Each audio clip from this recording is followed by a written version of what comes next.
On this channel, I've talked a whole lot about how Family Guy characters have changed over its 20-year run, some for the better and others for the worse. But no other character has suffered a bigger decline than Brian Griffin. This pooch started out as Peter's level-headed friend, his conscience, and his voice of reason, and in many ways, he was the show's moral compass. It seemed like a good counterpoint to Peter to have this dog, be this very erudite, well-spoken type of character. But as Family Guy went on, Brian became dumber, pretentious, and cruel, slowly transforming into an egotistical douchebag. God, Brian, you are such a scumbag. So when did this massive character shift happen? And why did it happen? Let's get into it.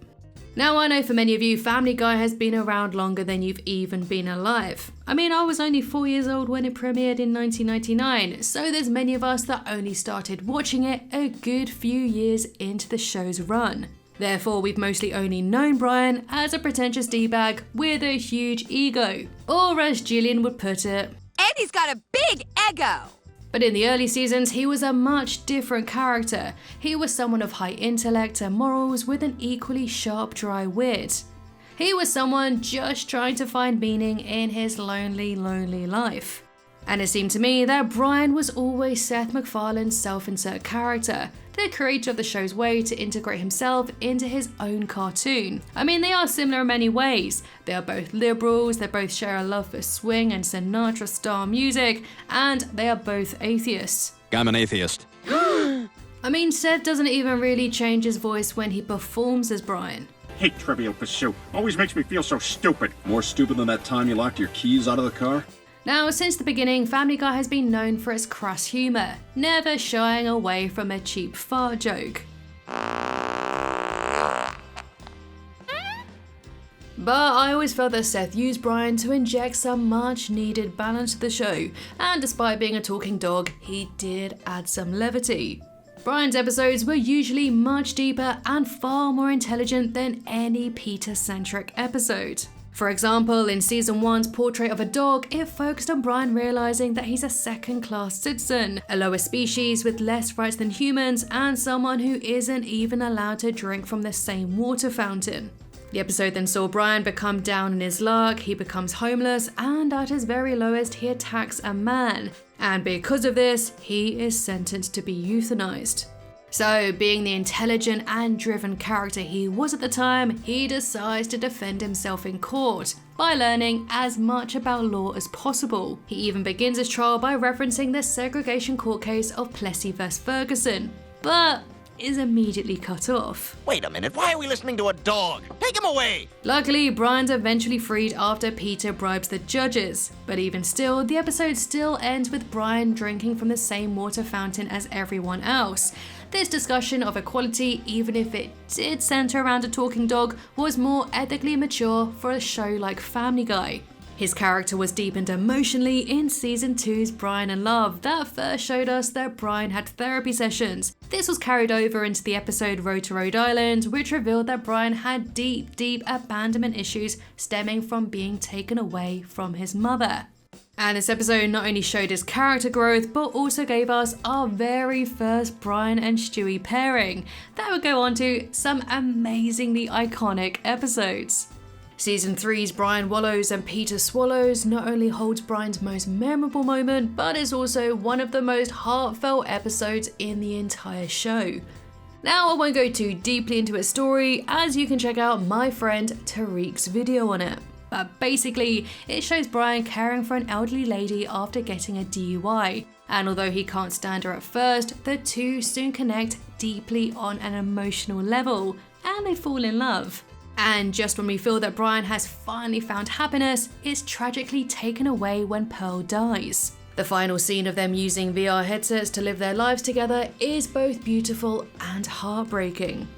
And the season 4 episode, You May Now Kiss the Guy Who Receives, focused on Brian now standing up for the rights of others. When gay marriage was made illegal in Quahog, it meant that his cousin Jasper wasn't able to marry his partner, so Brian fought. He went on to collect 10,000 signatures to oppose the bill and even held Mayor West hostage. And even though he took it to the extreme, Brian's heart was definitely in the right place. He succeeded and the bill was torn up. Now, talking outside of the episode, Seth MacFarlane himself was an outspoken advocate for gay rights, and he came up with the idea of this episode himself. Therefore, Brian was essentially Seth's mouthpiece in this episode, talking about the injustices that gay people live with.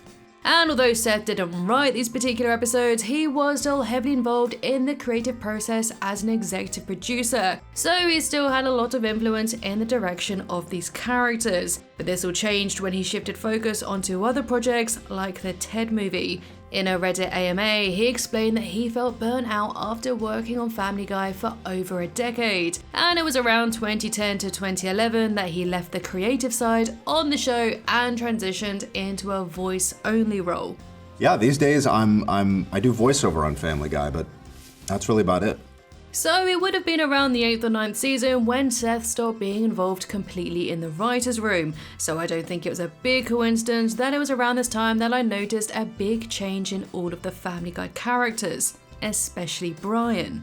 He became more pretentious and turned into a real hound dog, constantly chasing tail all around town, a far cry from season 3 when he craved a deeper connection to women, rather than just sex. A trait that was already owned by Quagmire, so it did feel odd that the creators were almost trying to duplicate it. I'm a little creeped out. Hey, congratulations, somebody famous now hates you. I mean, in one episode, Brian dated a blind woman who openly said that she hated dogs. So what does he do? He lied and pretended to be a human. And when she eventually found out the truth and dumped his ass, he then pretended to be a different guy by putting on a voice. Hey, it's Noah from J-Date. Oh my god, hi! And it wasn't just his sexual exploits, his political leanings and morals soon diminished too, quickly turning into a liberal hypocrite who would happily sell out his values if it benefited him. As mentioned, Seth was no longer around, and so not as invested as he was in what direction the writers took the characters. So it was only natural that Brian was no longer being used to tackle social issues that Seth cared about anymore, because he wasn't really there. And I believe season 12's The Life of Brian best exemplifies Seth's feelings towards Family Guy around this time. Killing off Brian showed that Seth had completely distanced himself creatively and emotionally from the show. So to talk about this controversial moment in Family Guy history, I asked a little help from the biggest Brian Griffin fan I know, LS Mark. Hey Lydia, I just got your message. So, what do you want to chat about? Fairly Odd Parents timeline or Five Nights at Freddy's perhaps? Nah, I want to hear you talk about Brian's death in Family Guy again. When did I become the Brian Griffin guy? Okay, let's journey back to 2013 when I was 11 years old and a big Family Guy fan. I had the DVDs, the toys, whatever this was. Oh, Bass Ahoy! Which brings me to who my favorite character was. Brian always felt like the realest one in the show, despite being a talking dog. Whether he was looking for his lost mother, fighting for custody of his children, or finding love, his episodes always stood out to me as being some of the best in Family Guy. So imagine my reaction when I watched this for the first time. I love you all. Yeah, I cried. No, seriously, I'm not exaggerating. I cried at the death of Brian Griffin. I loved Family Guy, so seeing one of my favorite characters so brutally mangled in front of my 11-year-old eyes, that messed me up.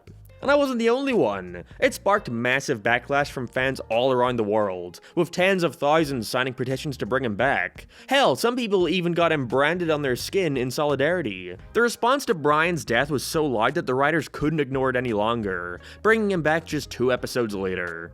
Except, it's not exactly what happened. Even though many people believed that the backlash brought Brian back, that simply wasn't true. Brian was always planned to return when he did. It takes roughly around a year for an episode to be completed, so it would have been impossible to create an entire episode in just a couple of weeks.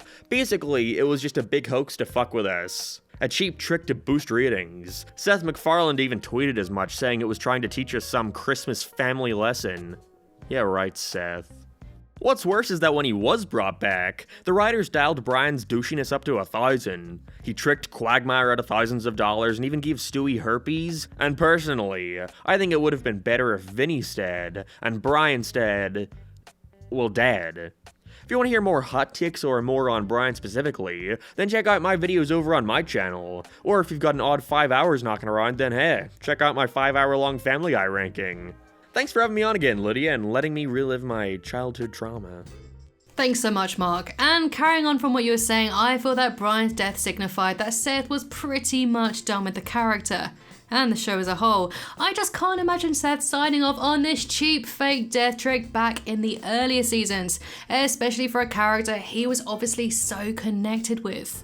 And when Brian returned, this marked the biggest turning point for his character, where his worst traits were amplified to 1,000,000. And let's face it, his faults were always kind of there, but they made him interesting. But the writers really went ham on all of the negative aspects of his personality, which kind of made us hate him. For example, in season 6's The Former Life of Brian, it showed that he had an estranged son called Dylan, and although he was reluctant at first to be his parent, Brian did step up to support the kid, and the two did become super close, making the ending all the more emotional when Dylan left to take care of his sick mother. I'm proud of you, Dylan. My life will never be the same for knowing you. However, this was all undone by season 12's Brian's a Bad Father, released only a couple of episodes after Brian returned from the dead. The episode reveals that he's been completely ignoring his son, Hey, if I click ignore, will he know that I'm sending him to voicemail? avoiding him, dodging his calls, but that all changes when he discovers that Dylan is an actor on a successful TV show, and he even guilt trips Dylan into getting him a job in the writer's room, basically using him to fulfill all of his own ambitions. God, you're a terrible father. It seems that the moral compass we labelled Brian as initially was spiralling out of control. They turned him into a complete psychopath at this point. Like, do you remember that time in season 15 where he lets a woman drown just because she has a baby? Yeah, that's messed up. And to really bring us to that full circle moment, do you remember when we talked about how Brian was fighting for equality in season 1? Well, in season 16's The Wolf of Wall Street, he completely sells out his own dog kind when they discover his investment in a protein drink company that makes products out of dogs. And instead of getting out of it and informing the police, Brian insists on resuming the investment. Wall Street is a people-eat-dog world. Everyone knows that. Oh my God! That is until he finds himself on the receiving end and is about to get blended into a protein shake. Stewie does save him in the end, but instead of looking within and taking accountability, he instead pins the blame on the evils of Wall Street. You did it for 1 week and were literally eating your own kind. This isn't about Wall Street. I cannot stress that enough. But complaining that Family Guy characters are now cruel is kind of like complaining that water is wet, because they're all pretty much awful by this point. And I don't want to be all negative about Brian because you know what, despite all of this, I don't dislike him. And I know this is probably a controversial opinion, but I do kind of like douchebag Brian. Now I know, I won't deny he was a lot more complex and better written earlier on in the show, but his pretentiousness is kinda hilarious. And personally, I think it's kinda funny when he goes all pseudo-intellectual. But not everybody will get that. That's just for the scholars 100 years from now. His intelligence is all surface level, and so I love it when Stewie groans and calls Brian out on all of his bullcrap. Just like I knew your play was a mediocre patchwork of hackneyed ideas and tired cliches. Like when he's so desperate to be a writer, yet he doesn't read himself. Well, I'm sort of between books right now. Yeah? What was the last thing you read? He's got you on the ropes now. And he'll repeatedly name drop a superfluous fact just to seem smart. Now you're starting to sound like Mark Twain, whose real name was Samuel Clemens. Oh, that is so your go-to. I've just always found these moments to be really funny, mostly because it plays so well against Stewie, and even today you can't deny that the Stewie and Brian Griffin episodes are usually the best ones. And I'm certainly not arguing that he's a better character now, like, at all. But I do still enjoy Brian episodes, for the most part at least. I just wish that the writers wouldn't take it to the absolute extreme every time, because it makes him very, very difficult to root for. Hey, don't touch me, I'm rich. He just makes it so difficult to be on his side. But what are your thoughts about Brian? Do you like him now, or do you still prefer him in the earlier seasons? And has there been a point that made you stop liking him? Let me know in the comments and let's have a chat about it. Thanks so much for watching, and I'll see you in the next one.